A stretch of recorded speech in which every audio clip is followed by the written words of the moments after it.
was in a speed racing accident, and I crashed, and my girlfriend's sister died.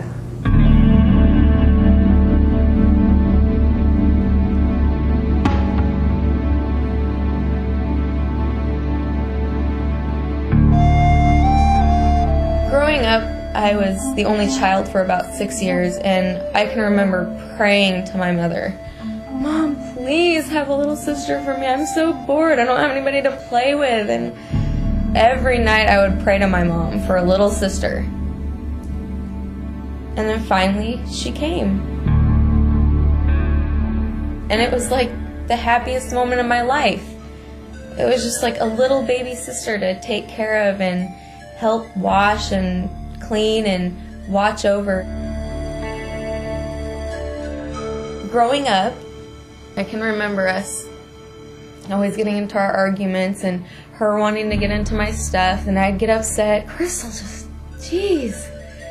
Or I'd tell my mom, "Mom, get Crystal out of here. She's bothering me and my friends and everything." But then I've noticed in the past year, I've started to grow closer to her.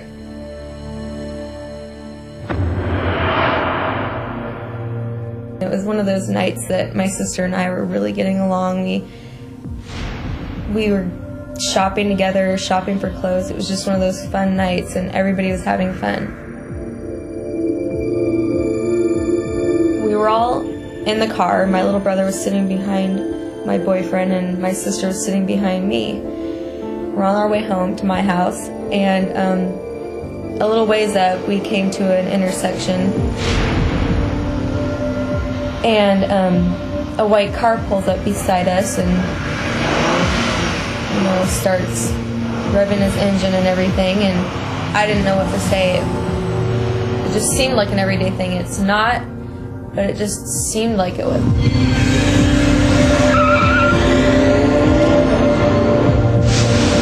I don't remember saying this, but my little brother had told me that I had seen the truck pull out in front of us, and I yelled at him. And it was too late. We were way too close. He tried to slam on his brakes and swerve out of the way.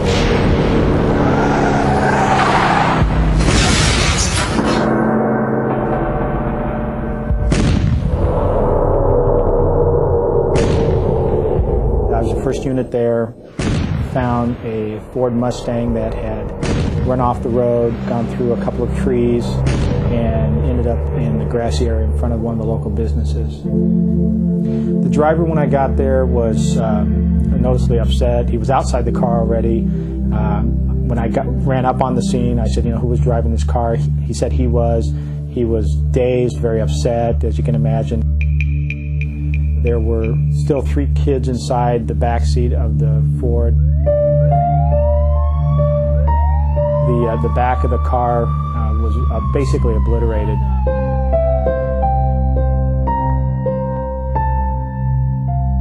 They were trying to pull me out of the car.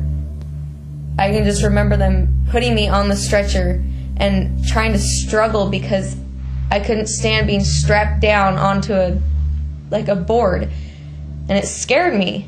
It was the most terrifying thing I've ever been through. When I went to Crystal, I checked her. Her breathing was strange. I slipped my hand behind Crystal's head, and I thought what I was holding onto was maybe like a bun of her hair or a ponytail.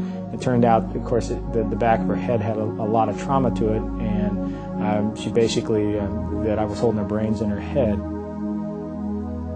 We got a phone call, and it was my dad. My dad said, "Your kids were in an accident, and you need to come home because Crystal needs you." We got to the hospital, and they said, "Jeff and Kathy, Crystal's not doing good. You gotta go and see her." And we went in and saw AJ, and he kept asking, how's Crystal doing? And we said, "Not very well." And then we went to Jenny, and That night, she didn't really know what was going on. She woke up not knowing where Crystal was or anybody, and we had to take her down there to see Crystal, too. It kind of upsets me that it took me that long to figure out how much she means to me and how big of an impact she has on my life. It really is true about what they say. You don't realize what you have until it's gone. Because I regret every day what happened. And it upsets me that I can't do anything about it now. I wish I could, but I can't.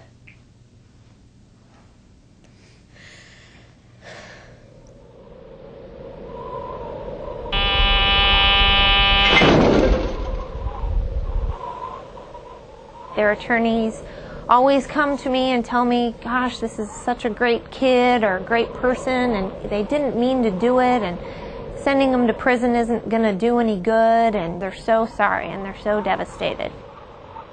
And then I have the victim's family, and I talk to them, and to them, there's no amount of jail in the world that's enough oftentimes. But at some point, there is always a compromise, and there is an amount of jail that is determined, and there does need to be some punishment. It's often easy for people who know that they're sorry to think, gosh, well, I didn't mean to do it, you know, please don't punish me. And unfortunately, that can't happen. And you know, as I said, these are very difficult cases, and everyone seems to lose in the end. There is a real problem, and this problem are with people who do not think before they act.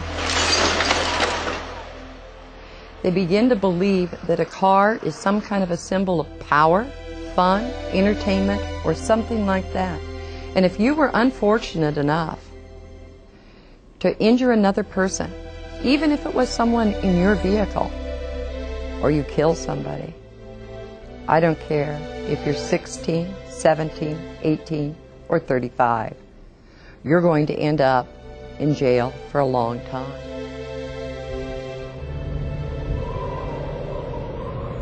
It's pretty hard to deal with this.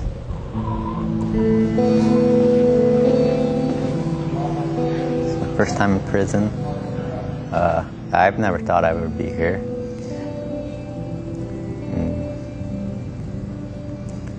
It's the first time I ever gotten in trouble. It's never came in my mind that it could happen that quick, just in a second. I lost pretty much everything that 1 second. Well, Edgar, he was like a big brother to me, and I just really liked him a lot until he did this to our family. It really made us all sad. This kid, out of all my daughter's boyfriends, when I said I want her home at a certain time, she'd be there, if not earlier. He did not do drugs, did not drink, did not smoke. We felt very safe that our kids were with him. This kid would never do something like that, and I know he's hurting very much inside because I could tell by the way he acted around us how much he enjoyed the family. And it was like, I think, losing his own sister. The white car that was actually racing the Mustang had fled the scene before my arrival, and we didn't find that vehicle until a few days later, when the young man that was driving that, confronted by his parents, came forward and said that he was driving that car.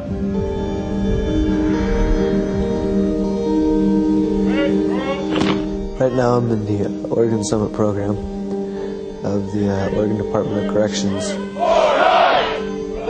It's a really good program.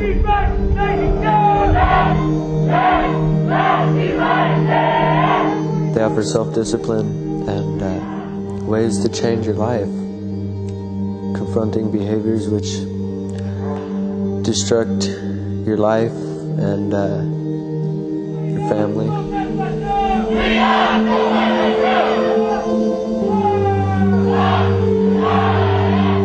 You're up at 5:30 in the morning and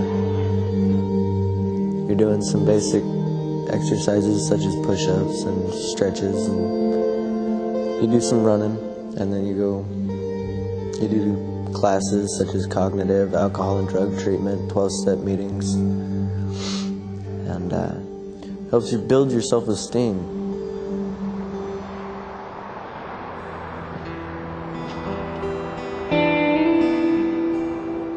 I just want to ask you this. Is it worth it?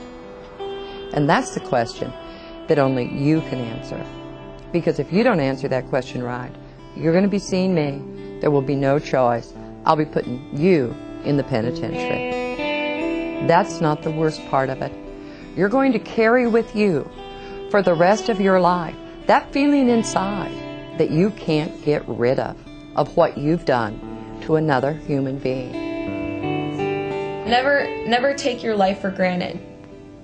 Don't ever think that you don't have a say in what happens with your life.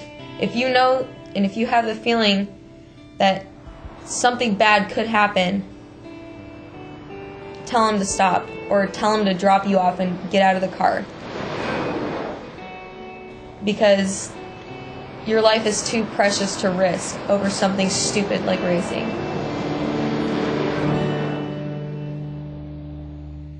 Every night, I lay in bed and I think about what I could have changed.